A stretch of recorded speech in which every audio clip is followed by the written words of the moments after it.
Hello viewers, welcome back to the News Good. Now in the heart of New Orleans, a shadow has been cast over the joyous New Year celebration.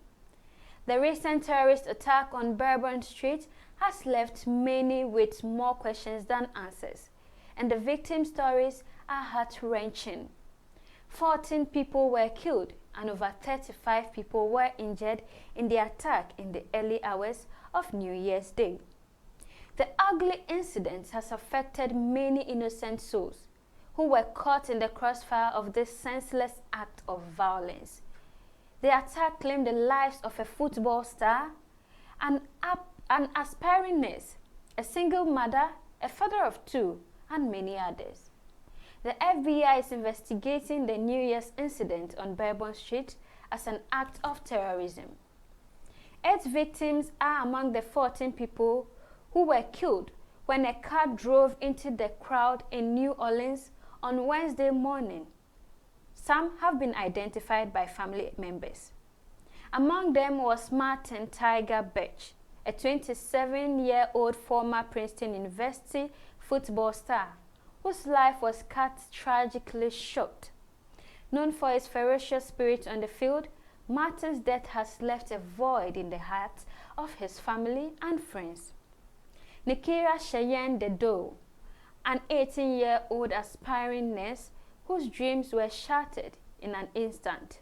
Her mother, Melissa Dedo, is left to mourn the loss of her baby, who has so much potential. Reggie Hunter, 37, a store manager and father of 2, whose life was brutally taken away. His cousin, Shirel Robinson Jackson, confirmed his death, leaving his family to grapple with a devastating loss. Nicole Perez, who was in her late 20s and a single mother to a 4-year-old son named Melo, also met untimely departure during the attack. Perez was a manager at Kimmy's Deli in Metairie, Louisiana.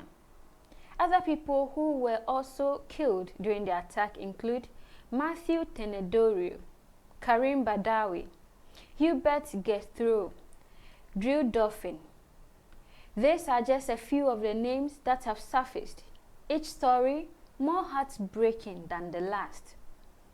Now let's take a deeper look at the attack itself. The suspect, Shamsud Dinjaba, a 42-year-old army veteran, was reportedly hell-bent on causing as much carnage as possible.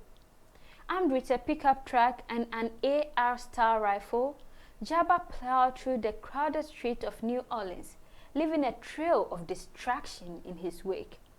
The FBI has identified this as an act of terrorism inspired Islamic State group.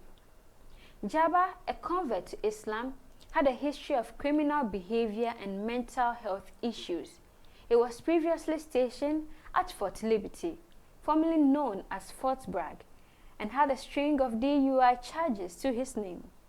Despite these red flags, he was able to carry out his heinous act, raising questions about the effectiveness of our security measures and the support systems in place for veterans. As we piece together the puzzle of this tragedy, one can't help but wonder, could this have been prevented? Are we doing enough to protect our citizens from such acts of terror?